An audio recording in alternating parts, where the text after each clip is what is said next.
Viewers welcome back in program ji doctor साहब जो अगले वाला इशू है जो तुम साढ़े दर्शकों ਨਾਲ ਸਾਂਝਾ ਕਰਨ ਜਾ ਰਹੇ ਹੋ ਉਸ ਤੋਂ ਪਹਿਲਾਂ ਅਸੀਂ ਆਪਣੇ ਦਰਸ਼ਕਾਂ ਤੇ ਸਰੋਤਿਆਂ ਨੂੰ ਦੱਸ ਦਈਏ व्यूअर्स ਜੇ ਤੁਸੀਂ ਟੀਵੀ 84 ਨਾਲ ਜਾਂ ਪ੍ਰੋਗਰਾਮ ਸੱਚੋ ਸੱਚ ਨਾਲ ਫੇਸਬੁੱਕ ਰਾਹੀਂ ਜੁੜੇ ਹੋ ਤੇ ਇਸ ਨੂੰ ਵੱਧ ਤੋਂ ਵੱਧ ਲਾਈਕ ਕਰੋ ਤੇ ਸ਼ੇਅਰ ਕਰੋ ਤੇ ਨਾਲ ਹੀ YouTube ਤੇ ਸਬਸਕ੍ਰਾਈਬ ਵੀ ਕਰੋ।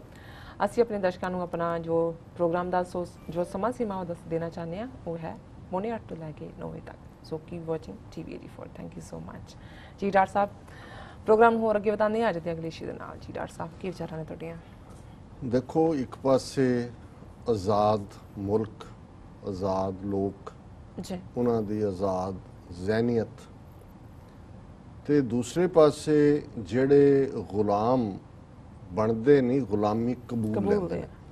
ये मैं अक्सर दोहरांदा है कि गुलाम वो बनता है जो गुलाम रहना चाहुंदा है। जो गुलाम नहीं रहना चाहता उन्होंने कोई गुलाम नहीं बना सकता। इसलिए ਜਦੋਂ ਅਸੀਂ ਸਿੱਖ ਨੂੰ ਪਰਿਭਾਸ਼ਿਤ ਕਰਦੇ ਹਾਂ ਜਾਂ ਸਿੱਖ ਦੀ ਨੂੰ ਡਿਫਾਈਨ ਕਰਦੇ ਹਾਂ ਤੇ ਬੜਾ ਇੱਕ ਸਿੰਪਲ ਡੈਫੀਨੇਸ਼ਨ ਖਾਲਸਾ ਬਾਦਸ਼ਾਹ ਜਾਂ ਬਾਗੀ ਜਾਂ ਉਹ ਆਪਣੀ ਕਿਸਮਤ ਦਾ ਮਾਲਕ ਹੈ, ਆਪ ਘੜਨ ਦਾ ਹੱਕ ਰੱਖਦਾ ਹੈ, ਬਾਦਸ਼ਾਹਤ ਹੈ ਉਹਦੇ ਕੋਲ ਤੇ ਜਾਂ ਉਸ ਬਾਦਸ਼ਾਹਤ ਨੂੰ ਹਾਸਲ ਕਰਨ ਲਈ ਆਪਣੀ ਕਿਸਮਤ ਦਾ ਆਪ ਘੜਨ ਦਾ ਹੱਕ ਹਾਸਲ ਕਰਨ ਦੇ ਲਈ ਲੜ ਰਹੇ ਬਗਾਵਤ ਦੇ ਰਸਤੇ ਤੇ ਹੈ। ਜਿਹੜੀ ਗੁਲਾਮੀ ਹੈ ਉਹ ਸਟੇਟ ਆਫ ਮਾਈਂਡ ਹੈ ਜੀ। ਪਰ ਜਦੋਂ ਅਸੀਂ ਇਹ ਦੇਖਦੇ ਹਾਂ ਕਿ ਇੱਕ ਨਸਲ ਜਿਹੜੀ ਕਿ ਗੁਲਾਮੀ ਕਬੂਲ ਕਰ ਲੈਂਦੀ ਹੈ ਉਹ ਫਿਰ ਉਸ ਪਿੰਜਰੇ ਦੇ ਤੋਤੇ ਵਾਂਗੂ ਜਿਹੜੀ ਆਜ਼ਾਦ ਫਿਜ਼ਾ ਦੇ ਵਿੱਚ ਜਿਹੜਾ ਬਾਜ਼ੀਆਂ ਲਾਉਣ ਵਾਲਾ ਬਾਜ਼ ਹੈ ਉਹਦੇ ਵੱਲ ਵੀ ਦੇਖ ਕੇ ਉਹ ਤੋਤਾ ਕਹਿੰਦਾ ਹੈ ਕਿ ਕਾਹਨੂੰ ਤੂੰ ਇੰਨਾ ਕਰਦਾ ਹੈ, ਵੇਖ ਮੈਨੂੰ ਸਵੇਰੇ ਵੀ ਜਿਹੜੀ ਹੈ ਉਹ ਚੂਰੀ ਮਿਲ ਜਾਂਦੀ ਹੈ, ਸ਼ਾਮੀ ਵੀ ਮਿਲਦੀ ਹੈ, ਤੂੰ ਕਦੇ ਉੜਦਾ ਫਿਰਦਾ ਕਦੇ ਇੱਧਰ ਜਾਂਦਾ ਕਦੇ ਉੱਧਰ, ਆ ਜਰਾ ਪਿੰਜਰੇ 'ਚ ਆ ਕੇ ਦੇਖ ਇਹਦਾ ਪਿੰਜਰੇ ਦਾ ਕੀ ਸਵਾਦ ਸੋ ਨਾਈਸ। ਔਰ ਦੂਸਰੇ ਪਾਸੇ ਜਿਹੜਾ ਉਹ ਬਾਜ਼ ਇਹ ਦੇਖ ਰਿਹਾ ਹੁੰਦਾ ਹੈ ਕਿ ਹੈ ਤਾਂ ਇਹ ਵੀ ਖੰਭ ਨੇ, ਇਹਦੇ ਵੀ ਇਹ ਹੈ ਤਾਂ ਮੇਰੀ ਬਰਾਦਰੀ ਦਾ ਹੀ ਹੈ, ਪੰਛੀ ਬਰਾਦਰੀ ਹੈ ਤੇ ਇਹ ਕਿਵੇਂ ਇਹਨੂੰ ਸ਼ਰਮ ਨਹੀਂ ਆਉਂਦੀ ਹੈ, ਕਿਵੇਂ ਇਸ ਪਿੰਜਰੇ ਦੇ ਵਿੱਚ ਬੈਠਾ ਹੀ ਜਿਹੜਾ ਉਹ ਬੈਠਾ ਕੁਰਕੁਰ ਕੁਰਕੁਰ ਕਰੀ ਜਾਂਦਾ ਉਹਨੂੰ ਹੀ ਵੀ ਇਹ ਕਿਉਂ ਨਹੀਂ ਸਣੇ ਪਿੰਜਰੇ ਦੇ ਉਹ ਉੜ ਜਾਂਦਾ ਔਰ ਉਸ ਦੇ ਲਈ ਘੱਟੋ ਘੱਟ ਮਾਰ ਮਾਰ ਕੇ ਜਿਹੜਾ ਉਹ ਬੇਹਾਲ ਕਿਉਂ ਨਹੀਂ ਹੁੰਦਾ ਜੀ।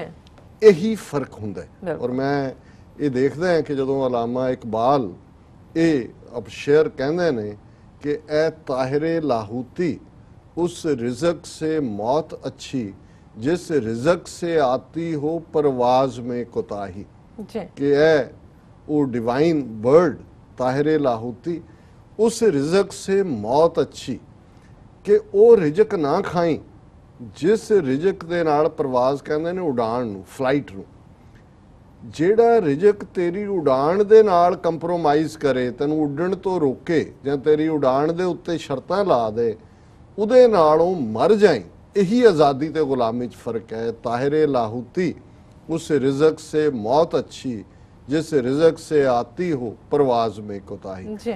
और इहदे च किवें एनवायरनमेंट आज़ादी दे फिज़ा च रहण वालियां नूं जिहड़े गुलाम भी आंदे ने वो भी आज़ाद सोचना शुरू कर दिंदे ने और गुलामी दी फिज़ा च किवें एक तो बाद एक जनरेशन जिहड़ी है वो गुलामी अगों परपैचुएट करती है, उसकी लगातारता होंदी है। असी कल जिक्र किया सी कि किवें इस लैवल ते अज डायस्पोरा सिखां दी मेहनत जिहड़ी है वो रंग लिआई है कि जिहड़ी 12 अगस्त की रैली ट्रैफलगर स्क्वेयर दे विच लंडन च हो रही है उस नूं रुकवाउण दे लई भारती हुकूमत दे बंद दरवाज़ा यतन फेल होए और हुण उन्हां दा स्पोक्सपर्सन फॉरेन मिनिस्ट्री दा बाहर आके चैलेंज कर रहा है, इंग्लैंड गवर्नमेंट नूं कह रहा है कि जी जे तुसीं ये ना रोकिया तो साडे जिहड़े दवल्ले संबंध ने वो प्रभावित होणगे। सो ज़ाहिर है ये अपने आप दे विच एक सक्सैस है। अज ही मेरी गुरपतवंत सिंह पनोरा नाल गल हो रही सी, मैं उन्होंने कहा जी हुण रैली तां तुसीं पहलां ही जित लई है, लुट लिया मेला क्योंकि ज़ाहिर है कि ऑलरेडी इंडियन गवर्नमेंट ने अजे विच एक महीना पिया है तो उस इशू ਨੂੰ ਇੰਟਰਨੈਸ਼ਨਲਾਈਜ਼ ਕਰ ਦਿੱਤਾ ਹੈ। ਹੁਣ ਉਹ ਪਾਬੰਦੀ ਲੱਗਦੀ ਨਾ ਲੱਗਦੀ ਹੈ ਤਾਂ ਬਾਅਦ ਦੀ ਗੱਲ ਹੈ। ਆਲਰੇਡੀ ਇਹਨੇ ਉਹਨਾਂ ਦੇ ਉਸ fake democratic so called system ਨੂੰ ਵੀ ਐਕਸਪੋਜ਼ ਕੀਤਾ ਹੈ ਕਿ ਜਿਹੜੇ ਹਜ਼ਾਰਾਂ ਮੀਲ ਦੂਰ ਇੱਕ ਦੂਸਰਾ ਦੇਸ਼ ਜਿੱਥੇ ਕਿ ਵਿਚਾਰਾਂ ਦੇ ਪ੍ਰਗਟਾਵੇ ਦੀ ਆਜ਼ਾਦੀ ਹੈ, ਜਿਹੜੀ ਗੱਲ ਹਾਈ ਕਮਿਸ਼ਨ ਨੇ ਕਹੀ ਹੈ, ਉਹਦੇ ਤੇ ਰੋਕ ਲਾਉਣਾ ਚਾਹੁੰਦੇ ਨੇ। ਉਹ ਆਪਣੇ ਦੇਸ਼ ਦੇ ਵਿੱਚ ਕੀ ਕਰਦੇ ਹੋਣਗੇ ਜੀ। ਸੋ ਜ਼ਾਹਰ ਹੈ ਕਿ ਹੋਰ ਕਿਸੇ ਸਬੂਤ ਦੀ ਲੋੜ ਨਹੀਂ। ਪਰ ਔਰ ਮੈਂ ਇਹਦੇ 'ਚ ਇਹ ਵੀ ਦੱਸ ਦਿਆਂ ਕਿ ਅੱਜ ਸ਼ਾਮ ਨੂੰ 9:30 ਤੋਂ 10 ਦਾ ਜਿਹੜਾ ਇੰਟਰਵਿਊ ਪ੍ਰੋਗਰਾਮ ਹੁੰਦਾ ਅਮਰਵੀਰ ਸਿੰਘ ਕਰਦੇ ਨੇ, ਗੁਰਪਤਵੰਤ ਸਿੰਘ ਪੰਨੂ ਹੋਰਾਂ ਦੇ ਨਾਲ ਗੱਲਬਾਤ ਹੋਏਗੀ ਇਸ ਸਾਰੇ ਵਿਸ਼ੇ ਦੇ ਉੱਤੇ ਵੀ। ਸਾਰੀ ਟੀਮ ਉਹਨਾਂ ਦੀ ਸਾਰੇ ਪਾਸਿਓਂ ਉੱਥੇ ਪਹੁੰਚੀ ਹੋਈ ਹੈ ਯੂਰਪ ਦੇ ਵਿੱਚ, ਔਰ ਪੂਰਾ ਉਹ ਐਫਰਟ ਕਰ ਰਹੇ ਨੇ। ਔਰ ਮੈਂ ਜਦੋਂ ਇਹਦੀ ਸ਼ੁਰੂਆਤ ਇਸ ਸੈਗਮੈਂਟ ਦੀ ਆਜ਼ਾਦ ਫਿਜ਼ਾ ਔਰ ਗੁਲਾਮ ਲੋਕਾਂ ਦੀ ਜ਼ਹਿਨੀਅਤ ਦੀ ਕੀਤੀ, ਤੇ ਅੱਜ ਇਸ ਕਿਸਮ ਦਾ ਹੀ ਇੱਕ ਪਿੰਜਰਿਆਂ ਦੇ ਤੋਤਿਆਂ ਦਾ ਤੋਤਾ, ਹੁਣ ਪਿੰਜਰੇ ਦਾ ਤੋਤਾ ਬਾਦਲ ਕੋੜਮਾ, ਉਹਨਾਂ ਦੇ ਅੱਗੋਂ ਤੋਤਾ ਦਲਜੀਤ ਚੀਮਾ। ਔਰ ਇਹ ਜਦੋਂ ਮੈਂ ਉਸ ਦਾ ਅੱਜ ਇੰਟਰਵਿਊ ਕਿਤੇ ਦੇਖ ਰਿਹਾ ਸੀ, 2-2.5 ਮਿੰਟ ਦਾ ਕਲਿੱਪ ਹੈ, ਤੇ ਮੈਨੂੰ ਉਹ ਯਾਦ ਆਇਆ ਪਿਆਰਾ ਸਿੰਘ ਨਿਰਛਲ ਜੀ, ਸਟੇਜੀ ਕਵੀ ਸੀ, ਮੰਜੀ ਸਾਹਿਬ ਦੀਵਾਨ ਹਾਲ ਵੀ ਪੜ੍ਹਦੇ ਸੀ। ਤਾਂ ਉਹਨਾਂ ਨੇ ਇੱਕ ਵਾਰ ਜਦੋਂ ਇਹ ਸਾਰੇ ਗਦਾਰਾਂ ਦੀ ਗੱਲ ਕਰਦੇ ਆ, ਉਹਨਾਂ ਨੇ ਇੱਕ ਕਵਿਤ ਕਿਹਾ, ਉਹਦਾ ਇਹ ਸ਼ਬਦ ਸੀ ਕਿ ਇਹ ਜਿਹੜੇ ਸਾਰੇ ਨੇ, ਹੁਣ ਮੈਨੂੰ ਐਗਜ਼ੈਕਟਲੀ ਉਹਦਾ ਯਾਦ ਨਹੀਂ ਆ ਰਿਹਾ, ਪਰ ਉਹਦੇ 'ਚ ਇਹ ਸੀ ਕਿ ਵੀ ਕੌਮ ਵਿੱਚ ਕਈ ਨੇ ਹਜ਼ਾਰ ਡੋਗਰੇ, ਹਰ ਵੱਡੇ ਡੋਗਰੇ ਦਾ ਨਿੱਕਾ ਡੋਗਰਾ, ਹਰ ਹਾਂ ਇੱਕ ਨਹੀਂ, ਦੋ ਨਹੀਂ, 4 ਡੋਗਰੇ, ਕੌਮ ਵਿੱਚ ਕਈ ਨੇ ਹਜ਼ਾਰ ਡੋਗਰੇ, ਹਰ ਵੱਡੇ ਡੋਗਰੇ ਦਾ ਨਿੱਕਾ ਡੋਗਰਾ, ਹਰ ਨਿੱਕੇ ਡੋਗਰੇ ਦੇ ਕਈ ਯਾਰ ਡੋਗਰੇ। ਸੋ ਮੈਂ ਕਿਹਾ ਵੀ ਇਹ ਡੋਗਰਿਆਂ ਦੇ ਵੀ ਪੂਰੀ ਫੌਜ ਹੈ, ਕਿਉਂਕਿ ਡੋਗਰਾ ਟ੍ਰੇਟਰ ਦਾ ਇੱਕ ਸਿਨੋਨਿਮਸ ਹੈ। ਡੋਗਰਾ ਔਰ ਟ੍ਰੇਟਰ ਇੱਕੋ ਹੀ ਸਮਰਥਕ ਨੇ। ਇਹ ਧਿਆਨ ਸਿੰਘ ਗੁਲਾਬ ਸਿੰਘ ਦੀ ਮਿਹਰਬਾਨੀ, ਜਿਹਨੇ ਡੋਗਰਾ ਪ੍ਰਾਈਡ ਨੂੰ ਵੀ ਹਰਟ ਕੀਤਾ ਜੇ ਸੀ ਉਹਨਾਂ ਦਾ ਕੋਈ ਕਦੇ ਜਾਂ ਹੈ, ਔਰ ਉਹ ਗਦਾਰਾਂ ਦੇ ਨਾਲ ਉਹ ਪ੍ਰਿਆਇਵਾਚੀ ਵੀ ਬਣ ਗਏ, ਸਿਨੋਨਿਮਸ ਵੀ ਬਣ ਗਏ। ਹੁਣ ਇਹ ਦਲਜੀਤ ਚੀਮਾ ਉਸ ਇੰਟਰਵਿਊ ਦੇ ਵਿੱਚ ਉਹਨੂੰ ਉਹ ਪੁੱਛ ਰਿਹਾ ਕਿ ਜੀ ਇਹ ਜਿਹੜੀ ਭਾਰਤ ਸਰਕਾਰ ਨੇ ਪਾਬੰਦੀ ਲਾਈ ਹੈ, ਪਾਬੰਦੀ ਲਾਉਣ ਲਈ ਕਿਹਾ ਇੰਗਲੈਂਡ ਨੂੰ, ਇਹਦੇ ਬਾਰੇ ਬਿਲਕੁਲ ਠੀਕ ਹੈ ਜੀ, ਬਿਲਕੁਲ ਠੀਕ। ਇਹ ਭਾਰਤ ਇੱਕ ਸੋਵਰਨ ਦੇਸ਼ ਹੈ, ਔਰ ਇਹ ਕਿਸੇ ਵੀ ਦੇਸ਼ ਨੂੰ, ਦੂਜੇ ਨੂੰ ਇਹ ਹੱਕ ਹੀ ਨਹੀਂ ਹੈ ਕਿ ਉਹ ਉਸ ਦੇਸ਼ ਦੇ ਖਿਲਾਫ ਕਾਰਵਾਈ ਦੀ ਜਿਹੜੀ ਹੈ ਉਹ ਉੱਥੇ ਜਿਹੜੀਆਂ ਨੇ ਐਂਟੀ ਕਾਰਵਾਈਆਂ ਦੀ ਇਜਾਜ਼ਤ ਦੇ। ਬਾਕੀ ਅਸੀਂ ਤਾਂ ਇੱਥੇ ਬਿਲਕੁਲ ਖੁਸ਼ ਹਾਂ, ਇੱਥੇ ਤਾਂ ਕੋਈ ਖਾਲਿਸਤਾਨ ਜਾਂ ਦੂਜਾ ਮੰਗਦਾ ਹੀ ਨਹੀਂ ਹੈ ਕੋਈ। ਔਰ ਇਹ ਬਿਲਕੁਲ ਇਹਨੂੰ ਉਹ ਕਹਿੰਦੇ ਨੇ ਮੋਰ ਲਾਇਲ ਦੈਨ ਦਾ ਕਿੰਗ ਜੀ। ਔਰ ਇਹ ਡੋਗਰਿਆਂ ਦਾ ਡੋਗਰਾ, ਇਹ ਆਪਣੇ ਵੱਡੇ ਡੋਗਰਿਆਂ ਨੂੰ ਹੀ ਪੁੱਛ ਲੈ ਕਿ ਸਰਦਾਰ ਸਾਹਿਬ, ਡੋਗਰਿਆਂ ਦੇ ਸਰਦਾਰ ਜੀ, ਬਾਦਲ ਜੀ, ਜਾਓਗੇ, ਜਿਹਨੂੰ ਮੈਨੂੰ ਕਈ ਵਾਰੀ ਉਹ ਗਾਲਿਬ ਦਾ ਉਹ ਆਂਦਾ ਹੈ ਕਿ ਕਿਸ ਮੂੰਹ ਸੇ ਜਾਓਗੇ ਕਾਬਾ ਗਾਲਿਬ, ਕਿ ਸ਼ਰਮ ਤੁਮਕੋ ਮਗਰ ਨਹੀਂ ਆਤੀ। ਵੀ ਕੱਲ ਨੂੰ ਰੱਬ ਨੂੰ ਮੂੰਹ ਦਿਖਾਣਾ ਹੈ, ਵੀ ਕਿਹੜਾ ਮੂੰਹ ਲੈ ਕੇ ਜਾਏਗਾ ਤੂੰ ਬਾਦਲਾ, ਔਰ ਤੂੰ ਕੀ ਦਿਖਾਏਗਾ ਜਾ ਕੇ ਜੀ। ਕਿ ਵੀ ਉਹਨੂੰ ਹੀ ਪੁੱਛ ਲੈਂਦਾ ਹੈ ਮਿਸਟਰ ਚੀਮਾ। ਇਹ ਔਰ ਚੀਮਾ ਉਹ ਹੈ ਵੀ ਇੱਕ ਜਿਹੜੇ ਸ਼ਾਹੂਕਾਰਾਂ ਨੇ ਜਦੋਂ ਉਹਨਾਂ ਦੇ ਉਹ ਬਰਾਤਾਂ ਬਰੂਤਾਂ ਜਾਂਦੀਆਂ ਜਾਂ ਦੂਜੀਆਂ ਹੁੰਦੀਆਂ ਸੀ, ਤੇ ਇੱਕ ਅੱਧਾ ਬੁੱਢਾ ਪਿੱਛੇ ਛੱਡ ਜਾਂਦੇ ਸੀ ਕਿ ਹਾਂ ਉਹ ਰੱਖਣ ਦਾ, ਉਹ ਇਹਨਾਂ ਦੀ ਗੁਥਲੀ ਦਾ ਜਿਹੜਾ ਹੈ ਉਹ ਚੌਕੀਦਾਰ ਹੈ, ਕਿਉਂਕਿ ਜਿੰਨੇ ਹਬੀ ਨਬੀ ਸਾਰੇ ਕੰਮ ਕਰਦੇ ਨੇ ਇਹ ਦਲਾਲ ਹੈ ਉਹਨਾਂ ਦੇ ਇਨਵੈਸਟਮੈਂਟਸ ਦਾ ਵੀ, ਦੂਜਿਆਂ ਦਾ ਵੀ। ਉਹ ਚੋਂ ਵੀ ਕੱਢ ਲੈਂਦਾ ਹੋਣਾ ਪੈਸੇ ਗੁੱਥੀ ਚੋਂ ਵੀ। ਇੱਦਾਂ ਦੇ ਕਰੈਕਟਰ ਸ਼ਕਲੋਂ ਹੀ ਲੱਗਦਾ, ਉਹ ਇੱਦਾਂ ਦੇ ਕਰੈਕਟਰ ਇਹੀ ਹੁੰਦੇ ਨੇ। ਔਰ ਉਹਦਾ ਇਸ ਕਿਸਮ ਦਾ ਉਹਨੂੰ ਹੀ ਪੁੱਛ ਲੈਂਦਾ ਆਪਣੇ ਆਕਾ ਨੂੰ ਕਿ ਜੀ ਏਡਾ ਹੀ ਸੋਵਰਨ ਮੁਲਕ ਹੈ, ਏਡਾ ਹੀ ਤੂੰ ਤੇ ਤੇਰੇ ਆਕਾ ਖੁਸ਼ ਨੇ, ਤੇ ਸੰਵਿਧਾਨ ਕਿਉਂ ਸਾੜਿਆ ਸੀ ਚੰਡੀਗੜ੍ਹ ਦੇ ਵਿੱਚ? ਆਰਟੀਕਲ 25B ਕਿਉਂ ਫਾੜਿਆ ਸੀ? ਯੂਨਾਈਟਿਡ ਨੇਸ਼ਨਸ ਦੇ ਸੈਕਟਰੀ ਜਨਰਲ ਬੂਟਰੋਸ ਗਾਲੀ ਨੂੰ ਕਿਉਂ ਮੈਮੋਰੈਂਡਮ ਦਿੱਤਾ ਸੀ ਜਾ ਕੇ ਕਿ ਜੀ ਅਸੀਂ ਰਾਈਟ ਆਫ ਸੈਲਫ ਡਿਟਰਮੀਨੇਸ਼ਨ ਮੰਗਦੇ ਹਾਂ? ਇਹ ਜਿਹੜਾ ਧਰਮ ਯੁੱਧ ਮੋਰਚੇ ਦੇ ਨਾਂ ਥੱਲੇ ਫਰਾਡ ਕਰਕੇ 2 ਲੱਖ ਬੰਦਾ ਅੰਦਰ ਦਵਾਇਆ ਔਰ ਘੱਲੂਘਾਰਾ ਕਰਵਾਇਆ, ਜੇ ਇੰਨੇ ਹੀ ਤੁਸੀਂ ਖੁਸ਼ ਸੀ ਤੇ ਫਿਰ ਇਹ ਸਾਰੇ ਖੇਖਣ ਕਰਨ ਦੀ ਕੀ ਲੋੜ ਸੀ?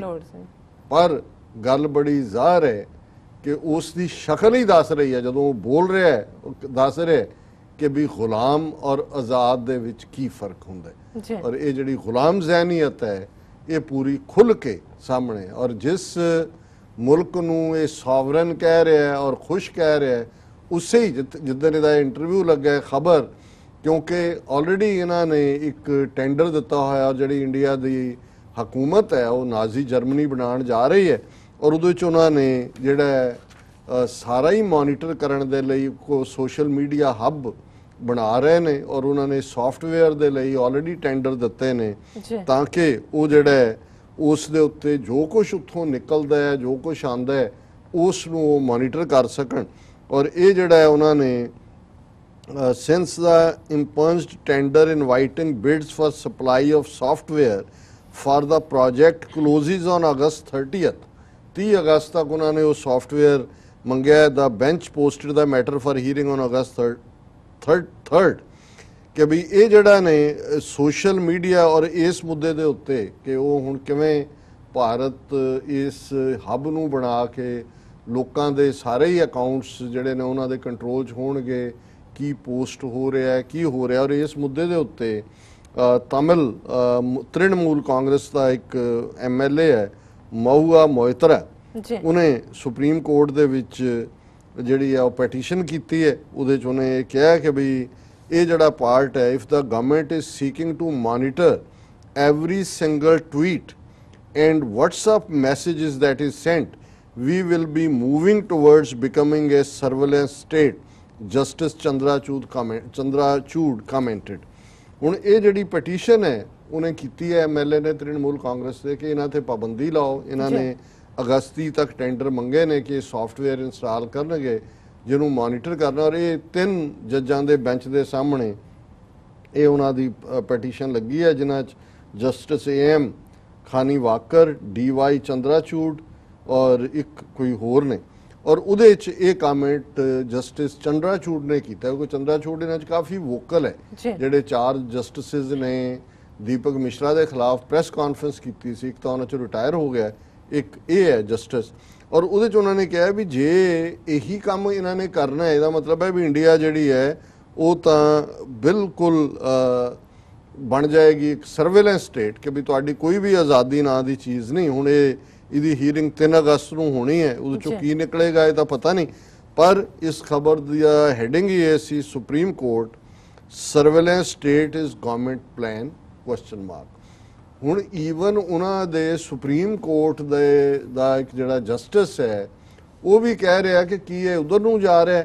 ਔਰ ਇਹ ਜਿਸ ਕੌਮ ਦੀ ਇੱਕ ਜਨਰੇਸ਼ਨ ਮਾਰ ਦਿੱਤੀ ਹੋਏ, ਜਿੱਥੇ ਅੱਜ ਵੀ Human Rights Watch, Amnesty International ਜਾਂ United States Commission on International Religious Freedom ਜਿਹੜਾ ਹੈ ਉਹ ਆਪਣੀ ਡੈਲੀਗੇਸ਼ਨ ਲੈ ਕੇ ਨਾ ਜਾ ਸਕਦਾ ਹੋਏ, ਜਿੱਥੇ ਸਰਬੱਤ ਖਾਲਸਾ ਵਰਗੇ ਧਾਰਮਿਕ ਇਕੱਠ ਨੂੰ ਦੇਸ਼ ਧਰੋਹ ਦਾ ਨਾਂ ਥੱਲੇ ਉਹਨਾਂ ਨੂੰ ਜਿਹੜਾ ਚਾਰਜ ਕੀਤਾ ਹੋਏ, ਔਰ ਜਿੱਥੇ ਪੂਰੀ ਦੀ ਪੂਰੀ ਇੱਕ ਜਨਰੇਸ਼ਨ ਡਰੱਗਸ ਦੇ ਹਵਾਲੇ ਕੀਤੀ ਹੋਏ, ਕੋਈ ਤੁਹਾਡੇ ਲੰਗਰ ਦੇ ਉੱਤੇ ਜਿਹੜਾ ਸਭ ਦੇ ਲਈ ਹੈ ਜਜੀਆ ਲਾ ਦਿੱਤਾ ਹੋਏ, ਤੇ ਇਹ ਜਿਹੜਾ ਡੋਗਰਿਆਂ ਦਾ ਨਿੱਕਾ ਡੋਗਰਾ ਇਹ ਇੰਟਰਵਿਊ 'ਚ ਕਹਿ ਰਿਹਾ ਹੋਏ ਬਿਲਕੁਲ ਇੰਡੀਆ ਨੂੰ ਜਿਹੜਾ ਇਹ ਬਿਲਕੁਲ ਠੀਕ ਕੀਤਾ ਇੰਗਲੈਂਡ ਦੀ ਗਵਰਨਮੈਂਟ ਨੂੰ, ਜਿਹੜਾ ਉਹਨਾਂ ਨੇ ਕਿਹਾ ਕਿ ਜੀ ਪਾਬੰਦੀ ਲਾਓ, ਅਸੀਂ ਬਿਲਕੁਲ ਨਾਲ ਹੈ, ਅਸੀਂ ਫਲਾਣੇ। ਔਰ ਹੁਣ ਇਸ ਕਿਸਮ ਦੀ ਨਸਲ ਬਾਰੇ ਹੀ ਜਦੋਂ ਗਾਲਬ ਨੇ ਉਹ ਤਾਂ ਸ਼ਾਇਰ ਦਾ ਆਪਣੇ ਤੇ ਲੈ ਕੇ ਕਹਿਣਾ ਹੁੰਦਾ, ਉਹ ਇਹਨੂੰ ਹੀ ਕਹਿ ਰਿਹਾ ਕਿ ਕਿਸ ਮੂੰਹ ਸੇ ਜਾਓਗੇ ਕਾਬਾ ਗਾਲਬ, ਕਿ ਕੀ ਮੂੰਹ ਦਿਖਾਏਗਾ ਆਪਣੇ ਗੁਰੂ ਨੂੰ ਜਾ ਕੇ, ਸ਼ਰਮ ਤੁਮਕੋ ਮਗਰ ਨਹੀਂ ਆਤੀ। ਜੀ ਡਾਕਟਰ ਸਾਹਿਬ, ਵੈਰੀ ਸ਼ੇਮਫੁਲ। ਇਤਲੇ ਨਾ ਬ੍ਰੇਕ ਤੋਂ ਪਹਿਲਾਂ ਅਸੀਂ ਦਰਸ਼ਕਾਂ ਦੇ ਸਰੋਤਿਆਂ ਨੂੰ ਫਿਰ ਦੁਬਾਰਾ ਅਪੀਲ ਤੇ ਬੇਨਤੀ ਕਰਦੀ ਹੈ ਵੀਅਰਸ, ਜਿਸ ਤਰ੍ਹਾਂ ਕਿ ਤੁਸੀਂ ਜਾਣਦੇ ਹੋ ਕਿ TV 84 ਇੱਕ ਮਨੁੱਖੀ ਹੱਕਾਂ ਦਾ ਪਹਿਰੇਦਾਰ ਹੈ। TV 84 ਸਿੱਖਾਂ, ਕਸ਼ਮੀਰੀਆਂ ਤੇ ਭਾਰਤੀਆਂ ਨੌਰਥ ਈਸਟ ਸਟੇਟਾਂ ਦੇ ਲੋਕਾਂ ਦੇ ਸਵੈ-ਨਿਰਣੇ ਦੇ ਹੱਕਾਂ ਦਾ ਹਾਮੀ ਹੈ। ਅਸੀਂ ਚਾਹਾਂਗੇ ਕਿ ਤੁਸੀਂ TV 84 ਦੀ ਵੱਧ ਤੋਂ ਵੱਧ ਮਾਈਕ ਸਹਾਇਤਾ ਕਰੋ। ਤੁਸੀਂ ਆਪਣੀ ਮਾਈਕ ਸਹਾਇਤਾ ਸਾਡੀ ਵੈਬਸਾਈਟ tv84.tv ਤੇ ਜਾ ਕੇ ਪੇਪਲ ਦੀ ਵਰਤੋਂ ਕਰਕੇ 1 ਟਾਈਮ ਡੋਨੇਟ ਕਰ ਸਕਦੇ ਹੋ, ਮੰਥਲੀ ਡੋਨੇਟ ਵੀ ਕਰ ਸਕਦੇ ਹੋ। ਤੁਸੀਂ TV 84 ਦੇ ਨਾਮ ਤੇ ਚੈੱਕ ਬਣਾ ਕੇ ਸਾਨੂੰ ਮੇਲ ਵੀ ਕਰ ਸਕਦੇ ਹੋ ਸਾਡੇ ਇਸ ਪਤੇ ਤੇ 36-01 37th Avenue, ਲੌਂਗ ਆਈਲੈਂਡ ਸਿਟੀ, ਨਿਊਯਾਰਕ 11101 USA, ਜਾਂ ਫਿਰ ਤੁਸੀਂ ਸਾਨੂੰ ਫੋਨ ਰਾਹੀਂ ਵੀ ਸੰਪਰਕ ਕਰ ਸਕਦੇ ਹੋ ਸਾਡੇ ਫੋਨ ਨੰਬਰ ਤੇ 5164060694। ਵੀਅਰਸ, ਤੁਸੀਂ ਕਿਤੇ ਨਹੀਂ ਜਾਣਾ, ਮਿਲਦੇ ਹਾਂ ਆਫਟਰ ਦਿਸ ਸ਼ਾਰਟ ਬ੍ਰੇਕ।